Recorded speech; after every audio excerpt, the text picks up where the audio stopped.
محراب و منبر سیریز اکتساب سیرت النبی صلی اللہ علیہ وسلم، مصنف محمود فاروقی، مرتب مشہود فاروقی۔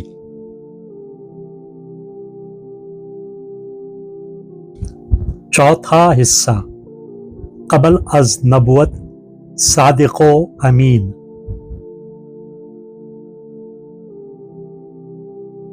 تیسرا باب، نوجوان قافلہ سالار۔ مکہ کا تجارتی کارواں شام کے راستے پر نوجوان قافلہ سالار نے حکمت و تدبر سے قافلے کو جنگ و جدال سے بچا لیا۔ تحریر محمود فاروقی، آواز و پیشکش مشہود فاروقی۔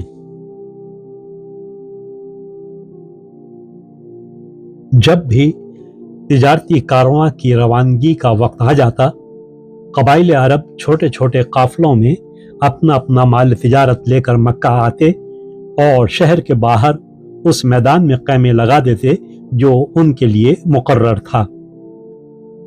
ان دنوں شہر میں اور شہر سے باہر بڑی گہما گہمی اور رونق رہتی تھی۔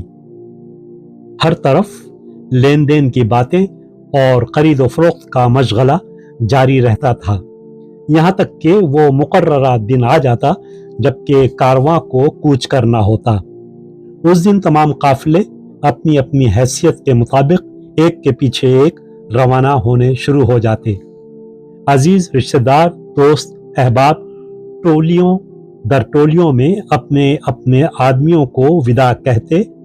ہر قبیلے کا شاعر یا خطیب کھڑا ہو کر وداعی قصیدے پڑھتا، جس میں اپنے قبیلے کی مفاخرت ہوتی اور عازمین سفر کے لیے دعائیں۔ جب کارواں چلتا تو اس کے بدرقہ میں نامور اور معزز اشخاص کارواں کی رہبری کرتے۔ اس سال سب سے بڑا تجارتی قافلہ خدیجہ بنت خویلد کا تھا۔ میدان کے بہت بڑے حصے میں اونٹ بیٹھے ہوئے تھے اور ان کے ساربان اور غلام مال و تجارت لادنے اور باندھنے میں مصروف تھے۔ اس قافلے کے سالار محمد بن عبداللہ تھے۔ خدیجہ نے آپ کی سواری کے لیے ایک نہایت قیمتی سرخ اونٹ جو سبک رفتاری میں مشہور تھا بھیجا تھا، اور 2 پوشاکیں بھی بھجوائی تھیں، ایک سفر کے لیے، دوسری دوران قیام پہننے کے لیے۔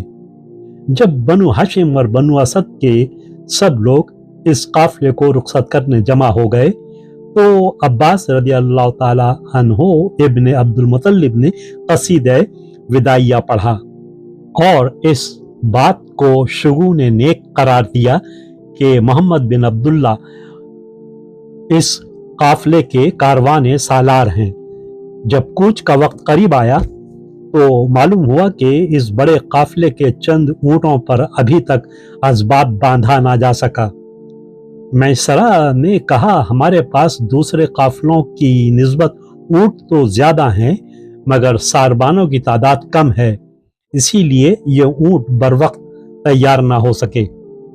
اس اطلاع پر میر قافلہ اپنی سواری سے اتر آئے اور اسباب باندھنے، اونٹوں پر لادنے میں غلاموں اور ساربانوں کا ہاتھ بٹانے لگے۔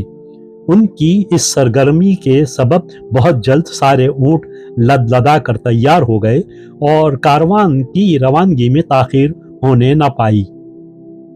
آپ صلی اللہ علیہ وسلم کی اس مستعدی نے لوگوں پر بہت اچھا اثر ڈالا، خاص طور سے غلاموں اور ساربانوں میں آپ کی شخصیت بڑی محبوب اور ہر دل عزیز ہو گئی۔ کیونکہ بڑے بڑے سردار تو اپنی جگہ رہے، چھوٹے چھوٹے قافلہ سالار بھی غلاموں اور ساربانوں کے کام میں ہاتھ بٹانے کو اپنی بڑائی کے گھمنڈ میں پسند نہ کرتے تھے۔ اس وقت بھی نوجوان قافلہ سالار کی اس مستعدی کو انہوں نے کچھ اچھی نظر سے نہیں دیکھا، مگر عام کاروانیوں کے دل اس فرض شناسی سے اور تندہی کو دیکھ کر بہت زیادہ متاثر ہوئے۔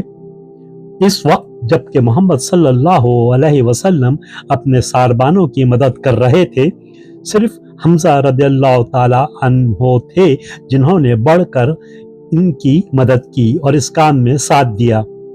حمزہ محمد صلی اللہ علیہ وسلم کے چچا بھی تھے اور درست شریک بھائی بھی، اور دونوں تقریباً ہم عمر تھے اور ایک دوسرے سے بڑی محبت کرتے تھے۔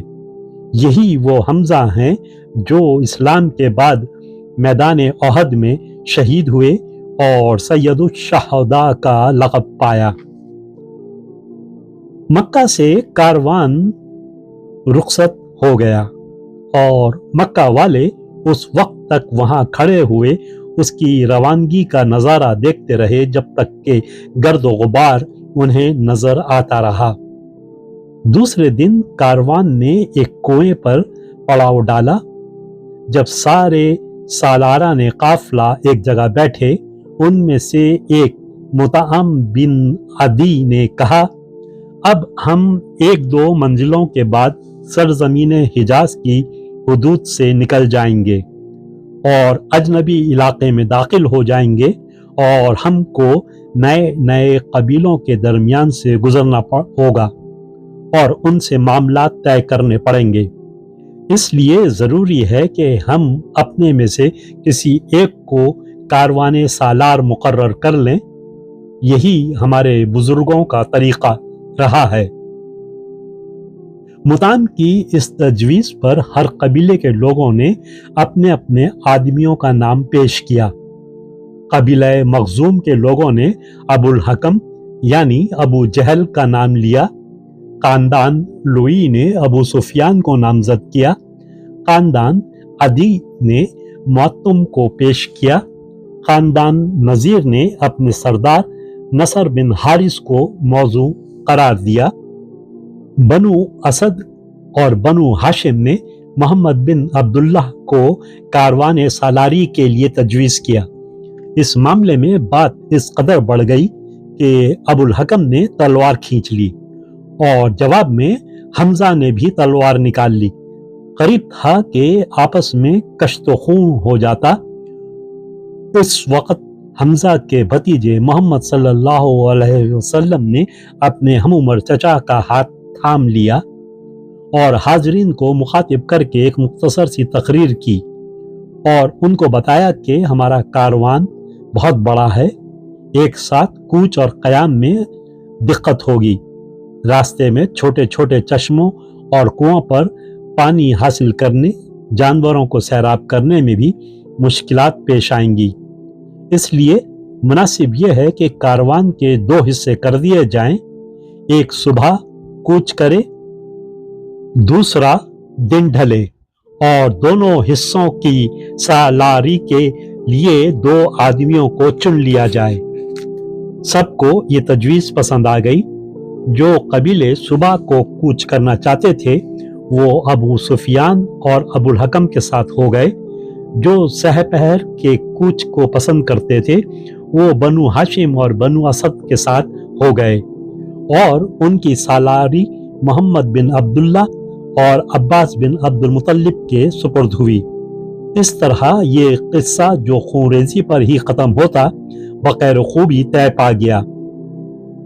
اس فیصلے پر کاروان کے دونوں حصوں میں لوگ محمد بن عبداللہ کی دانشمندی کے قائل ہو گئے اور اس نوجوان کی حکمت و تدبر کی تعریفیں کرنے لگے۔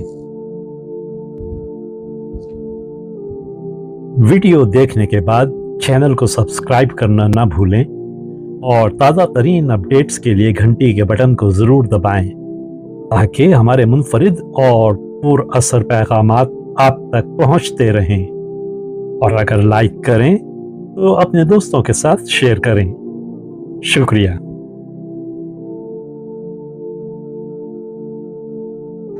کرن کرن اجالا